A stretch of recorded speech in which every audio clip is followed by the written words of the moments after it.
So now the problem with these relaxation methods is that the time scales are still pretty low. Like I said, it goes up to 1 nanosecond, and the reason is obvious because if you think that we are using a short pulse of light, let's say a laser pulse of few nanoseconds, but then it initiates the process, and then you watch the subsequent events by say absorption or emission, whatever, and which you can directly see on an electronic device like oscilloscope. Now electronics have their own time scales. It is limited by up to say 1 nanosecond or let's say a fraction of a nanosecond, something like that, but not beyond that. However, the dynamics of molecules have a much faster time scale. To give you a feeling how fast are these dynamics, here we show you first the water molecule. Now water molecule is a simple molecule, and as you can see that as you know that it has two OH bonds, and then in what happens at any temperature, these bonds vibrate because the molecule has a vibrational energy which is a 0 point vibrational energy, and you can actually think of these vibrations as the combination of vibrations under which is known as normal modes of vibration as three typical vibration. One is a symmetric stretch, which is shown here in this animation, where you can see that the two bonds of water are stretching or compressing simultaneously. So that's why it is a symmetric vibration. Similarly, you could have an asymmetric stretching vibration, where actually you have one bond stretching, but at that time the other bond is compressing. So these two vibrations are basically, or two bond vibrations are out of phase. And similarly, you can have a bending motion, like the water molecule, these two bonds are bending like this. Now these three vibrations have their characteristic frequencies, and they also have a characteristic time period associated with that. Now these time periods will be on the order of picoseconds, few picoseconds to few tens of picoseconds, and if it is a low frequency vibration, it can be hundreds of picoseconds to terahertz regime. But those time scales are very fast, because now we are talking about picosecond or sub-picosecond dynamics, which is like 10 to the power minus 12 seconds. And earlier, the flash photolysis time scale, if you remember, it was limited by the electronics, and that was up to 10 to the power 9 second on a nanosecond. Now again, you see a 3 order of magnitude improvement or beyond that. And before we discuss how to tackle this problem, which we will anyway discuss very briefly, and let us first show you the wide range of chemical and biological processes, or what are the time scales associated with these processes. Now for example, what we just said about flash photolysis, with flash photolysis with a microsecond time resolution, you can actually study the dynamics of long-lived triplet states or radical precise, or some traps, if you can create some ion trap or some other kind of a matrix trap, and then you can actually stabilize those precise, and you can increase their lifetime, and you can actually have a look at, you can observe it by electronics. However, if you look at it carefully, the spontaneous emission of the fluorescence has a lifetime of nanosecond, so or slightly more less than nanosecond. So in order to understand that, you need a device which actually works much faster time scale. Now up to this, like a fraction of a nanosecond, on the order of say 100 picosecond or so, we can still use electronics. And for example, for fluorescence lifetime measurement, you can actually use a device which is known as or a method which is known as a time correlated single photon counting method, which is known as TCSPC method. And what is done there is that you first send a light pulse to the system, and then suppose a fluorescent photon is emitted, and your detector actually knows when this light pulse was sent and when this fluorescent photon arrives.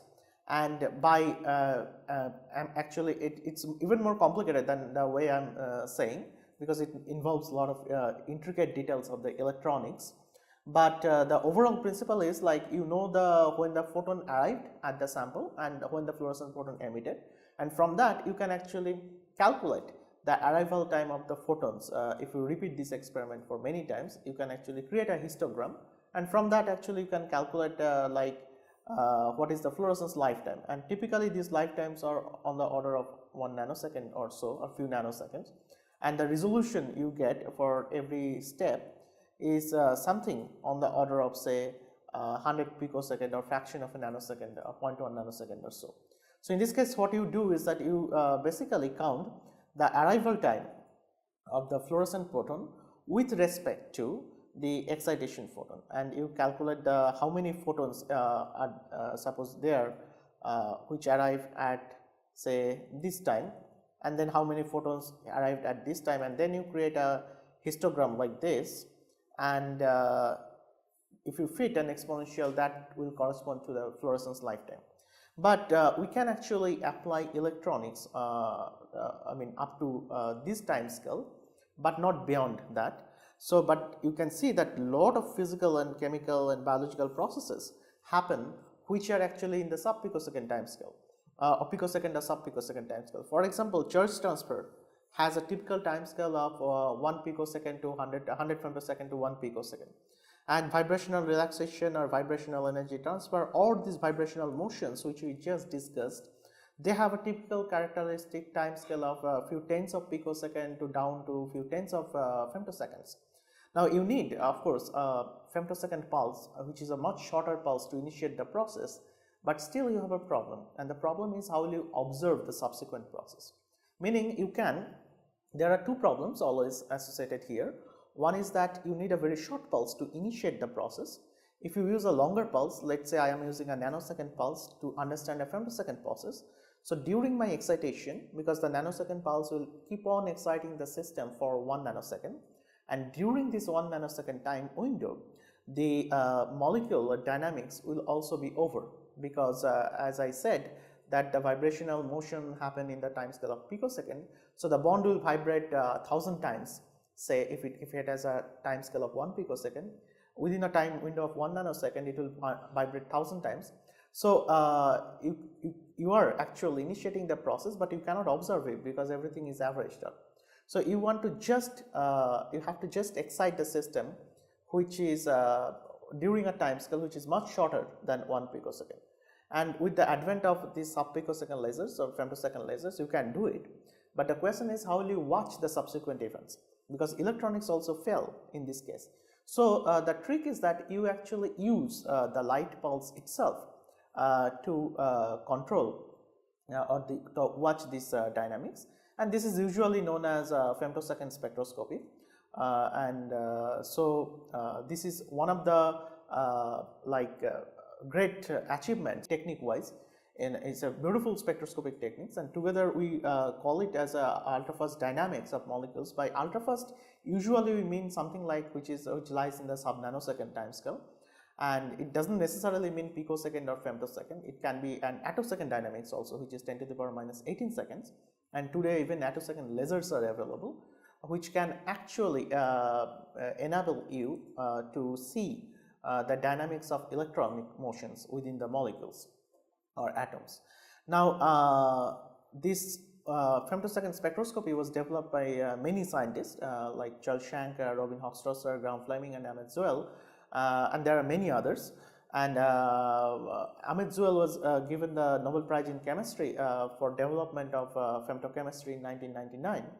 And I have here a typical example how this spectroscopy works, and this was a work by Ahmed Zeewald.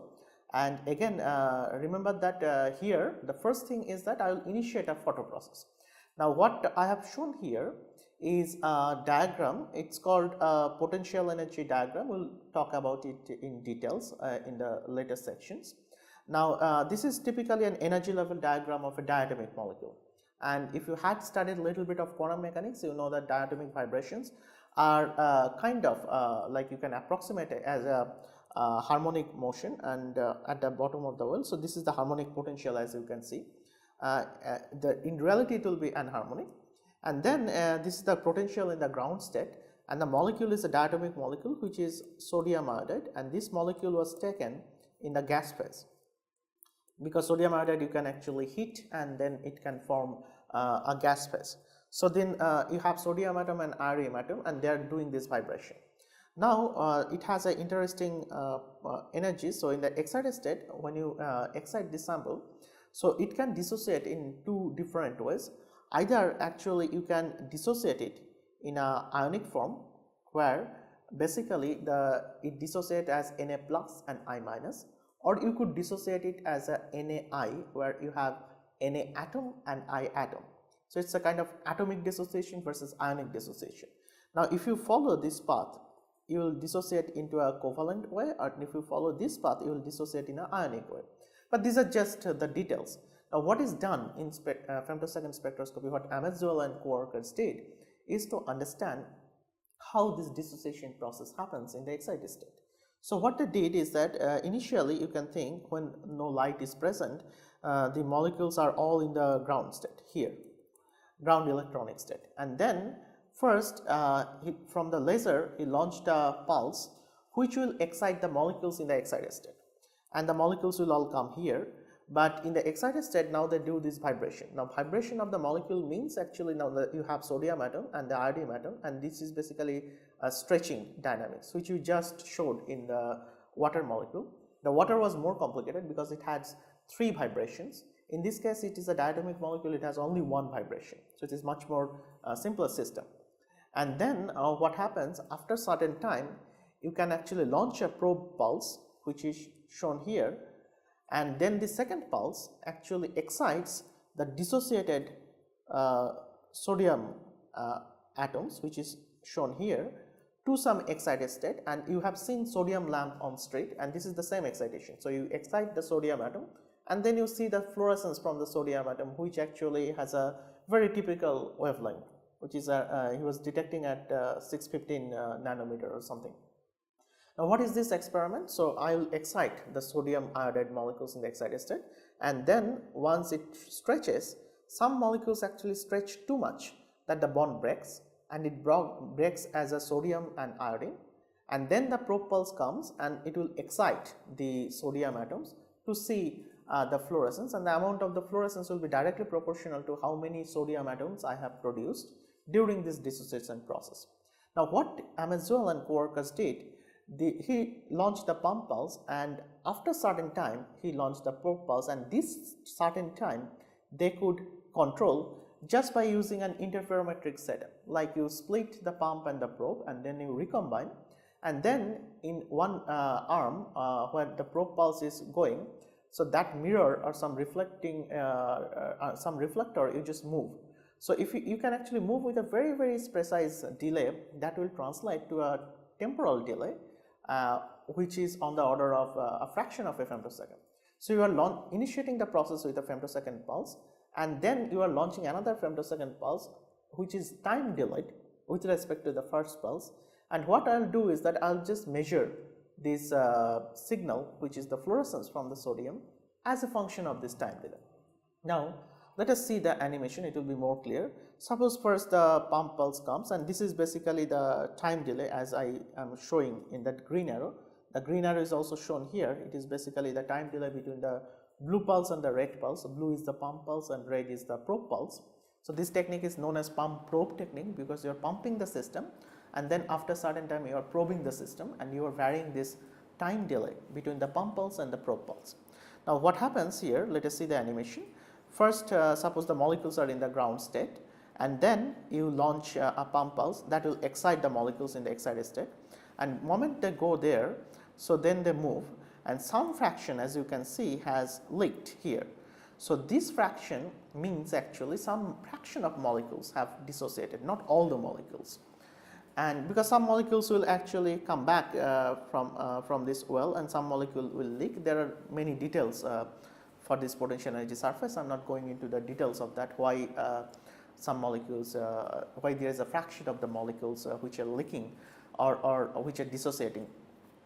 Now then the probe pulse is very much tuned to the sodium absorption. So it does not, the probe pulse is not absorbed by the sodium iodide. Like the pump pulse is absorbed only by the sodium iodide molecules, the probe pulse is only absorbed by the sodium atoms, and the probe pulse will come and it will excite this sodium atom which is here, and then you will see the fluorescence from the sodium. And once you see this fluorescence, then you record the fluorescence as a function of pump probe delay. So what will happen here, suppose at time 0 I launch the pump and probe together, and then what will happen, the molecules are just in the excited sodium iodide, but they have not dissociated by that time. So you will have almost 0 signal at 0 time. So here actually the 0 time is shifted, but originally the 0 will be here. So here actually it is shifted according to the maximum of the signal. After certain time, if you just launch the probe pulse after some delay, you will see that you have some sodium which is building up.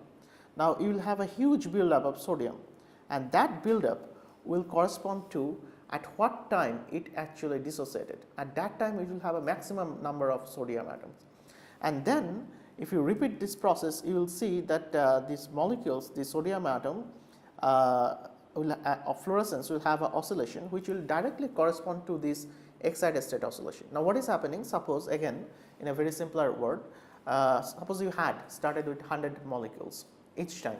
So you shine your light pulse, 100 molecules go in the excited state, and suppose you started with 200 molecules and 100 molecules goes into the excited state.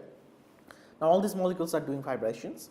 Now suppose 10% of them gets dissociated. So 10 molecules come out as Na plus I.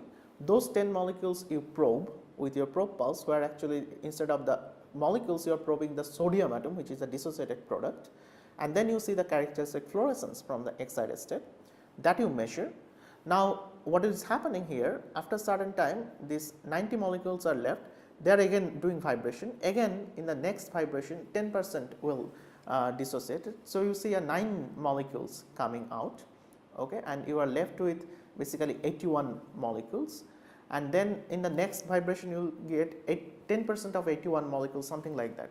So every vibration is making you a lesser and lesser number of dissociation, absolute amount of dissociation. That is why you see a decay in this dissociation, okay. But the interesting thing is that this the sodium atom fluorescence actually picks up right at a regular interval, and this interval directly corresponds to how the molecule was moving in the excited state. So this is generally known as pump probe spectroscopy, as I already have said. And this is a very advanced spectroscopic technique, but there are also many other advanced spectroscopic techniques, particularly which were developed with a low time resolution, as well as those which were developed with a similar time resolution, but where actually you can not only do the gas phase studies, but also work in condensed phase or in solution phase, because most of the chemistry and almost all the biology happens in solution phase. Now I will conclude our discussion on this kinetic measurement here. So to summarize, what we said is that we first started with some traditional approach, where actually you can measure the kinetics, which often you do in the laboratory experiment, which is a part of your lab course, where actually do something like say titration based techniques, okay, but that has a resolution on the order of say 1 minute or say tenths of a second. And then the next big achievement was basically flow and stopped flow method, and with these techniques you could achieve up to 1 millisecond time resolution, something like that. And then came the era of flash photolysis, and the way to flash photolysis we described how basically the developments in photographic techniques or which is known as stroboscopy. It has a very typical name.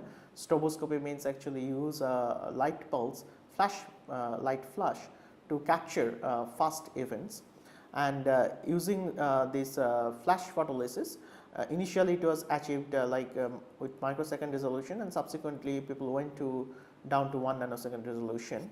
And then came the era of ultrafast spectroscopy, where you cannot actually use electronics, because this is basically the limitation of electronics, you can initiate the very fast process with the nanosecond or femtosecond pulses, but you have to watch it over time. So, this is basically the window where electronics can participate and electronics can actually work, but below this time window electronics does not work. And then there was a development of ultrafast spectroscopy, where actually you detect something, but the detection events is not time result. Instead what you do is that your time resolution comes from the delay between the two pulses, which you can very precisely give, and you just look at the absolute signal. So, your detection, you do not need a very fast electronics, you need a slow electronics where you are detecting the entire fluorescence when the pump and probe pulses are say 100 femtosecond apart. Then you again change the delay to 200 femtosecond, again you collect the total fluorescence, something like that was the experiment. So, the delay is entirely coming from this part, which is basically a mirror movement, and with which as I said, that you can achieve sub femtosecond delay step also. So, right now with the current status of ultrafast spectroscopy, we have down to few tens of attosecond resolution. Remember, 1 attosecond is 10 to the power minus 18 second, 1 nanosecond is 10 to the power minus 9 second, 1 microsecond is 10 to the power minus 6 second, and 1 millisecond is 10 to the power minus 3 second. Thus, we see with the development of technology how we started this discussion, and we said that this is basically mankind's attempt for this race against time. So, we want to win or against time, so that we can actually observe very fast events in nature. Now, before I conclude, I would like to make one comment. Chemical reactions or biochemical reactions or physical processes have widely varying timescales. Like if you think that all chemical reactions are ultra fast, it is not true, because we gave you examples like, for example, generation of radicals, species or long lived triplet state, those are rather slow, and those you can actually study with microsecond dynamics, microsecond resolution. And then there are many events for which you can a nanosecond spectroscopy will be good enough, or a picosecond spectroscopy will be good enough. You do not always need femtosecond spectroscopy for that, and there are extremely slow reactions also. For example, say fossil formation. Fossil formation is a very much chemical process, but its time scales is on the order of geological time scale, it millions of years. So, and those processes you cannot actually study within your lifetime, because we also live for a certain time.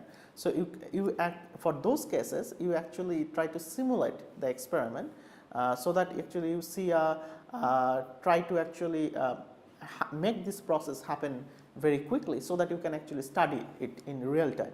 So, there are ultra slow processes, and there are difficulties with ultra slow processes to study, because you cannot just study it in real time, because you will not live longer enough.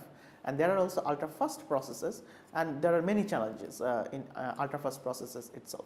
So, the bottom line here is that in chemical kinetics you actually deal with various processes with widely varying time scales, but most of the processes which we will study is at the atomic or molecular level dynamics, which occur on the order of say picosecond to sub-picosecond time scales, and ultrafast spectroscopy is the lifeline for those processes.